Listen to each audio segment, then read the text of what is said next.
કેમ છો ફ્રેન્ડ્સ, પન્નાની રસોઈમાં તમારું સ્વાગત છે। આજે આપણે પરફેક્ટ દાણેદાર બેસનના લાડુ બનાવીશું।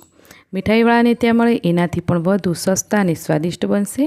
કોઈને પણ વિશ્વાસ નહીં થાય કે તમે આવા સ્વાદિષ્ટ લાડુ ઘરમાં જ બનાવ્યા છે। અને આ વિડીયો જોયા પછી તમે પહેલીવાર બનાવશો તો પણ તમારા લાડુ એટલા સરસ બનશે કે ઘરના બધા જ તમારી વાહ વાહ કરશે। તો ચાલો પછી પરફેક્ટ મેઝરમેન્ટ સાથે આપણે બેસનના લાડુ બનાવવાનું શરૂ કરીએ। બેસનના લાડુ બનાવવા માટે મેં અહીંયા લીધું છે ગાયછાપ ઝીણું બેસન।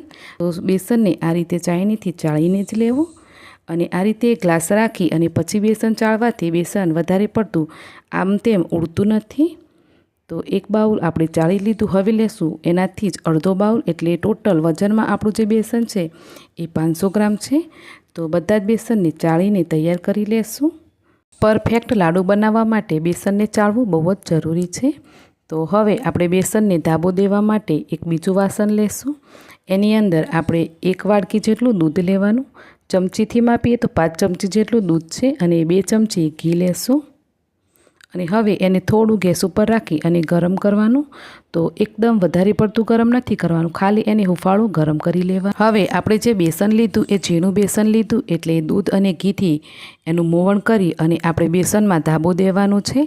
તમે થોડું કરકરું બેસન લો તો તમારે આ પ્રોસેસ કરવાની જરૂર નથી, પરંતુ ઝીણું બેસન લીધું હોય તો આ પ્રોસેસ કરવી ખૂબ જ જરૂરી છે। એનાથી જ આપણા લાડુ એકદમ માર્કેટ જેવા બનીને તૈયાર થશે।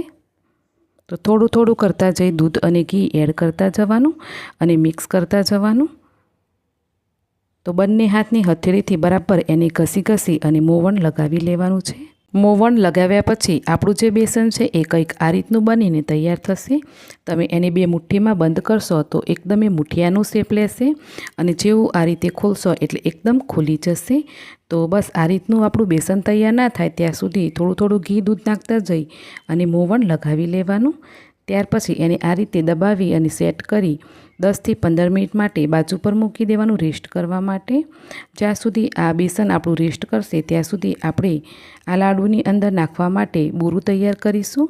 બેસનના લાડુની અંદર પીસેલી ખાંડનો પાવડર નાખવા કરતાં બૂરું નાખવાથી એનો સ્વાદ વધારે સારો આવે છે।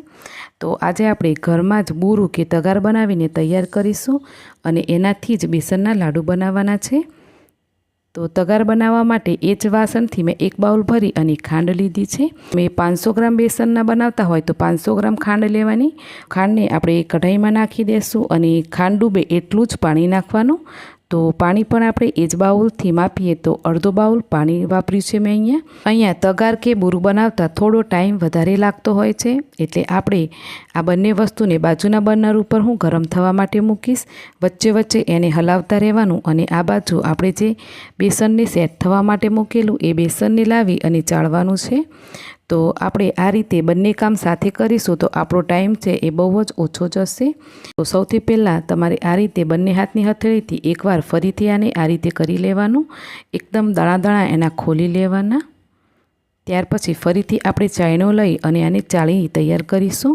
તો ફરીથી આને ચાળવા માટે તમે ચોખા કે બાજરી ચાળવાના ચાયણાથી ચાળી શકો, પરંતુ હા, લાડુ બનાવવા માટે જે બેસનનો ધાબો દો એને તમારે ઘઉંના ચાયણાથી ચાળવાનું નહીં। એનાથી થોડા દાણા છે એ મોટા પડશે એટલે લાડુ સારા નહીં બને। તો બધા જ બેસનને આપણે ચાળીને તૈયાર કરીશું અને વચ્ચે વચ્ચે આપણે જે ખાંડ અને પાણી ઉકળવા માટે મૂક્યું છે એને પણ જોતા રહેવાનું। 1 મિનિટ જેટલો ટાઈમ લાગ્યો છે અને આપણી ખાંડ બરાબર ઓગળી ગઈ છે અને પાણી પણ ઉકળવા લાગ્યું છે। તો હવે આપણે આને થોડું એવું સાફ કરી લઈએ। તો 3 ચમચી જેટલું દૂધ નાખી અને આપણે આ ચાસણીને ગાળવાની। તો આ રીતે તમે ગાળી અને પછી તમે જે બૂરું કે તગાર બનાવશો તો એકદમ સફેદ કલરનું બનશે અને એકદમ એ ક્લીન બનશે। તો આ પ્રોસેસ જરૂરથી કરજો। થોડી વાર પછી તમે જોશો તો કિનારો ઉપર બધું જ મેલ જમા થઈ ગયો છે। તો બસ આ રીતે બધો મેલ જમા થઈ જાય એટલે એને કોઈ પણ ચાયણીથી બહાર કાઢી લેવાનો અને એનાથી આપણી જે ચાસણી છે એકદમ ક્લીન થઈ જશે। બીજી બાજુ ફરીથી પણ આપણું જે બેસન ચાળવાનું હતું એ પ્રોસેસ પૂરી થઈ ગઈ છે અને એકદમ દાણેદાર બેસન તૈયાર છે। બીજી બાજુ આપણું જે બૂરું છે એ પણ 15 મિનિટ જેટલો ટાઈમ થઈ ગયો છે અને થોડું થોડું એવું જામવા લાગ્યું છે। તો હવે એને કન્ટિન્યુ હલાવતા રહી અને ધીમા ગેસ ઉપર તૈયાર કરીશું। તો તમે એને અત્યારે છોડતા નહીં, આ રીતે હલાવતા જ રહેવાનું અને એકદમ ડ્રાય થઈ અને પાવડર ના થાય ત્યાં સુધી બનાવીને તૈયાર કરવાનું છે। બીજી 2 મિનિટ પછી જુઓ તો આ રીતે એકદમ જામી જશે અને એ ઘાટું થઈ જશે।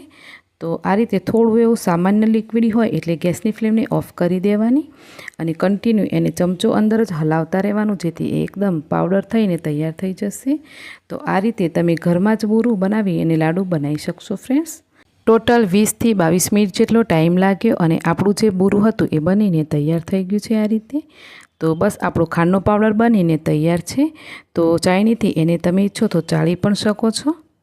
ત્યાર પછી એક જાડા તળિયાનું વાસણ લેશું અને એની અંદર આપણે જે બેસન તૈયાર કરેલું એ બેસન એડ કરી દેવાનું અને જે બાઉલથી આપણે બધી જ વસ્તુને મેજર કરીને લીધેલી એ જ બાઉલથી અડધો બાઉલ ભરીને ઘી લેશું। વજનમાં જોઈએ તો 400 ગ્રામ જેટલું ઘી છે। તો 500 ગ્રામ બેસનના લાડુમાં 400 થી 500 ગ્રામ જેટલું ઘી વાપરી શકાય। થોડું થોડું કરતાં જઈ ઘી એડ કરતા જવાનું અને બેસનને શેકવાનું છે।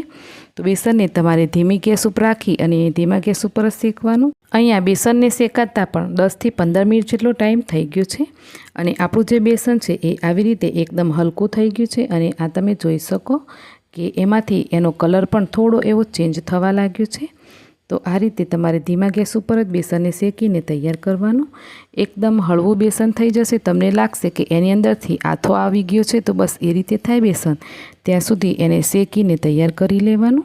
તો ટોટલ 15 થી 20 મિનિટ જેટલો ટાઈમ લાગશે બેસનને શેકાતા। તો અહીંયા આપણું જે બેસન છે એ શેકાઈ ગયું છે। તો હવે આપણે થોડું થોડું કરી એની અંદર 3 વાર પાણી નાખીશું। જો ચમચીથી કહીએ તો 3 થી 4 ચમચી જેટલું પાણી નાખવાનું। તો આ રીતે એકવાર પાણી નાખવાનું, મિક્સ કરવાનું, બીજી વાર થોડું પાણી નાખવાનું, મિક્સ કરવાનું, એમ કરતાં જઈ 3 થી 4 વાર પાણી નાખી અને ફરીથી આને મિક્સ કરી લેવાનું। તો આ રીતે કરવાથી તમારા જે બેસનના લાડુ છે એકદમ દાણેદાર બનશે।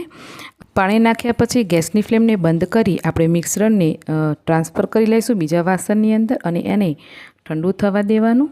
જ્યારે એ ઠંડુ થઈ જાય અને સામાન્ય એવું હુંફાળું હોય ત્યારે એની અંદર આપણે બુરું નાખવાનું। અત્યારે થોડું એ હુંફાળું છે, તો આ ટાઈમે આપણે 1 ચમચી ભરીને ઇલાયચીનો પાવડર નાખીએ અને 6 થી 7 મેં બદામને ક્રશ કરી લીધા છે। તો ડ્રાયફ્રૂટ્સ નાખવા ટોટલી ઓપ્શનલ છે, તમને પસંદ હોય તો જરૂર નાખજો। અને ત્યાર પછી આપણે થોડું થોડું કરી અને આપણે હમણાં જે બુરું બનાવ્યું એ બુરું આની અંદર એડ કરવાનું।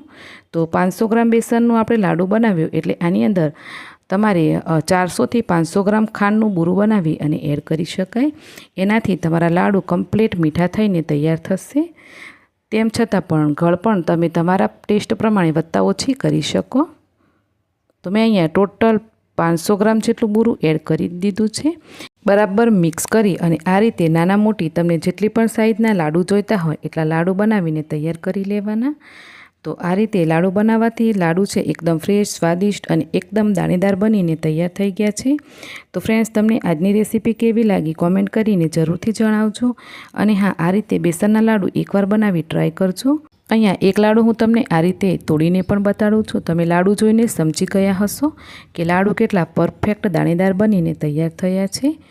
તો તમને રેસીપી કેવી લાગી ફ્રેન્ડ્સ કોમેન્ટ કરી જણાવવાનું ભૂલતા નહીં। અને હા, રેસીપી ગમી હોય તો વિડીયોને લાઇક શેર કરી ચેનલને જરૂરથી સબસ્ક્રાઈબ કરજો।